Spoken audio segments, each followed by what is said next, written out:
अस्सलाम this is Masrish and welcome to my YouTube channel. आज हम रिव्यू में बात कर लेते हैं तेरे बिन ड्रामा के 43 और 44 एपिसोड की। तो जी, ड्रामा तो अपनी आखिरी सांसें ले रहा है और इस बात का शिद्दत से अंदाज़ा भी हो रहा है इस चीज़ से कि हर एपिसोड में ज़्यादातर चीज़ें पिछले एपिसोड्स की डाली जा रही हैं और मेमोरी में दिखाया जा रहा है कि जी फलां टाइम में ये हुआ था, फलां टाइम में ये हुआ था। लेकिन बात ये है कि पूरा पूरा सीन दिखाया जा रहा है एक ही एपिसोड के अंदर और बहुत ज़्यादा टाइम उसी में वेस्ट हो रहा है। तो जी 43 एपिसोड में हुआ ये कि मरियम का निकाह हो गया नोरेस के साथ और मरियम बहुत ज़्यादा खूबसूरत भी लग रही थी अपने निकाह के टाइम पे। और मुर्तसिम जो है वो मीरब को छोड़ आया है लेकिन उसको बहुत ज़्यादा मिस कर रहा है। और सबसे ज़्यादा खुश इस सारे एपिसोड में नज़र आई हया। और हया को ये लग रहा है कि अब वो अपने सारे अज़ाइम में कामयाब हो चुकी है और उसकी ज़िंदगी अब बनने वाली है और वो हुकूमत करेगी मुर्तसिम के दिल पे। मीरब पहुंच गई अपने नकली मम्मा पापा के पास और बड़ी शर्मिंदा हालत में वो वहाँ पे पहुंची। लेकिन उसने एक बार भी अपने माँ बाप से इस बात की माफ़ी नहीं मांगी कि जी मैंने तो आपको बिल्कुल ही छोड़ दिया था और मैंने तो आप लोगों के किसी एहसान का बदला आपको नहीं दिया, बल्कि मैं आपको कोसती रही। और आज जब छोड़ के गए हैं मुझे यहाँ पे तो मेरे पास आपके अलावा कोई ठिकाना नहीं था। नहीं नहीं नहीं, ये नहीं। मतलब राइटर ने पता नहीं क्या सोच के मीरब का कैरेक्टर लिखा है कि उसके अंदर कोई रिग्रेट है ही नहीं। वो तमाम गलतियां करने के बावजूद एक देवी हैं और वो कोई गलती उनकी जो है वो दूसरों के लिए मानने वाली नहीं है। अच्छा जी, 44 एपिसोड की हम बात करें तो 44 एपिसोड में मरियम नजर आई ये कहते हुए, ओ भाई, मारो मुझे, मारो मारो मुझे, मारो मारो। और मरियम ने बहुत ज़्यादा वकालत की है मीरब की कि मीरब को वापस ले आए। और ये बात नागवार गुजर रही है हया को और माँ बेगम को। लेकिन मरियम अपनी बात पे कायम है और उनके पापा मीरब के जो नकली पापा है वो भी उनका केस लड़ने के लिए आ जाते हैं और जी पूरी जिरा लगती है और मरियम को बुला के उससे बातें पूछते हैं।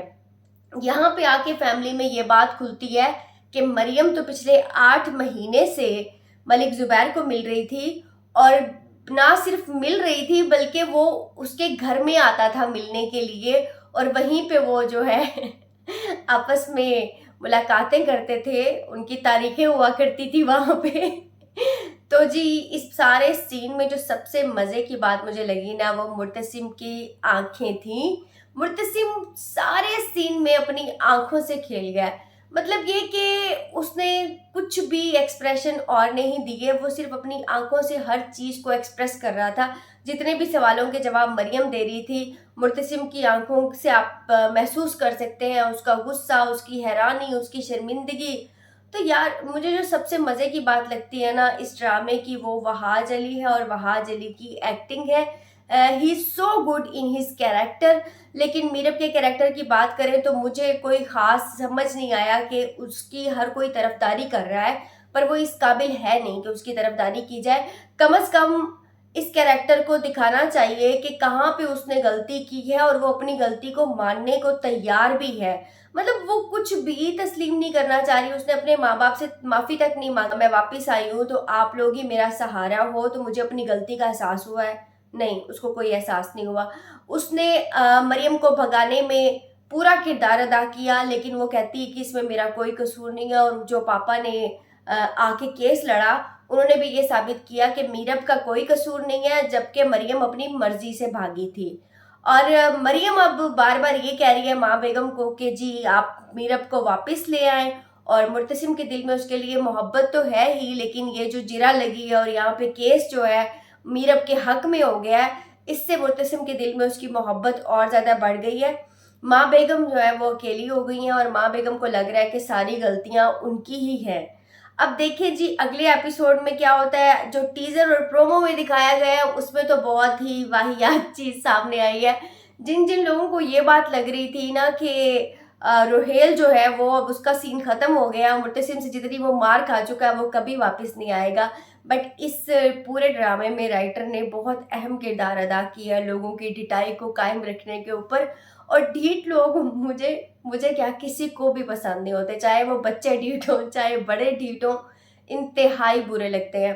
ये देखें कि अगर वो बताना चाह रहे हैं या ये पोर्ट्रे कराना चाह रहे हैं कि मीरब के दिल में अब मुर्तसिम के लिए मोहब्बत जागी है और वो उसके बगैर रह नहीं पा रही, जैसा कि उसके बाप ने आके कहा कि 2 दिन से मेरी बेटी होश में नहीं आई है, तो जी वो होश में आ भी गई है और वो दोबारा से रुहेल को मिलने भी चली गई है।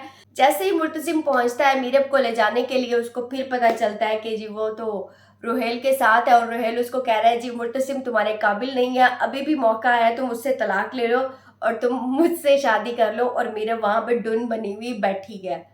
तो जी इन सारी बातों से तो पता ये चलता है कि मीरब के दिल में अभी भी मुर्तसिम के लिए मोहब्बत नहीं है। हाँ, अगर उसकी मोहब्बत कायम होती तो वो कहती दफ़ा हो सारे, भाड़ में जाएं सारे, मुझे किसी से कोई बात नहीं करनी, और उसके गम में दिखाते कि जी मीरब अब मुर्तसिम के गम में मुब्तला हो गई है और वो उसका इंतज़ार कर रही है और मुर्तसिम वापस आएगा और वो दोनों आपस में जो मिसअंडरस्टैंडिंग थी उसको ख़त्म कर लेंगे।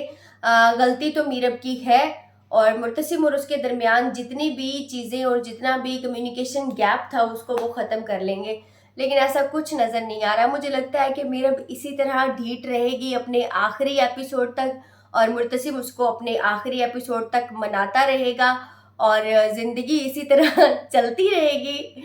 मतलब इसको आप और कितना घसीट सकते हैं, घसीट लें, लेकिन कम अज़ कम जिस जिस कैरेक्टर की जहाँ जहाँ पे गलती है उसको मेंशन करना बहुत ज़्यादा ज़रूरी है, वरना आवाम भी इसी तरह कंफ्यूज रहेगी जैसे मीरब कंफ्यूज है, जिसको कुछ नहीं पता चलता है। वो गलती करके भी कहती है मैंने गलती नहीं की और उसको डिफेंड करने के लिए बहुत सारे लोग भी मौजूद होते हैं।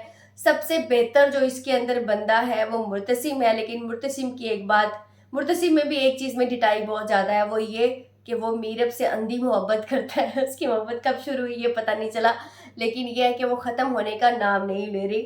अभी तक टाइटल सॉन्ग जो था क्या होती है बेवफाई तुझे करके दिखा दूंगा, वो ये नहीं होना चाहिए था, बल्कि होना चाहिए था क्या होती है बेवफाई तुझे करके दिखा दूंगी, क्या होती है ढिठाई तुझे करके दिखा दूंगी। इस ड्रामे का टाइटल सॉन्ग ये होना चाहिए था। तो जी देखते हैं अब आगे क्या होता है और कब ये ड्रामा अपनी हैप्पी एंडिंग की तरफ जाता है और हया के साथ क्या होने वाला है, क्योंकि हया अभी तक बिल्कुल क्लियर है, फरिश्ता बनी हुई है और माँ बेगम का राइट हैंड बनी हुई है। और अब हया के साथ एक्चुअली क्या होगा और वो कब अपने मंतक की अंजाम तक पहुंचेगी, ये तो अभी आने वाले वक्त में और आने वाले एपिसोड्स में ही पता चलेगा। अगर आपको मेरी वीडियो अच्छी लगी है तो इसको लाइक कीजिए, चैनल को सब्सक्राइब कीजिए और मुझे कमेंट में ज़रूर बताइए कि आप और किस ड्रामे का रिव्यू देखना चाहते हैं।